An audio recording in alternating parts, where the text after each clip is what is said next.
Во општина Виница, локалната самоуправа одвои средства од сопствениот буџет за изградба и асфалтирање на улици. Средствата изнесуваат 11,7 милиони денари.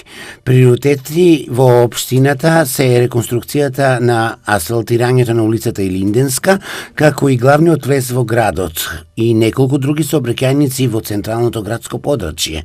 Оваа недела се асфалтирани 4 улици во градот Виница, и тоа Јане Сандански, Рајко Жензифов, Видео Смилевски бато и 4-та македонска бригада.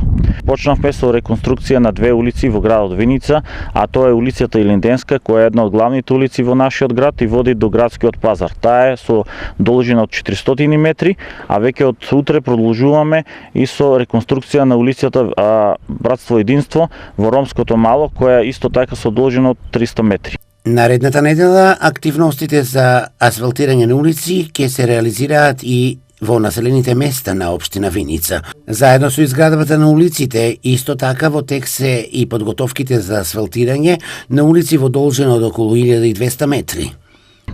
Од понеделник продолжуваме со асфалтирање на улиците во населените места, тоест во селата. Почнуваме со село Трстија, Блатец, Лески, Градец и Јакимово, а вкупната должина за реконструкција и асфалтирање во овој тендер се предвидени околу 2800 метри, а средствата се обезбедени од страна на буџетот на општина Виница во висина од 10 милиона и 200 илјади денари, а изведувач е фирмата В група од Радовиш. Активностите за изградба и асфалтирање на улици во општина Виница треба комплетно да се реализираат до средината на идниот месец.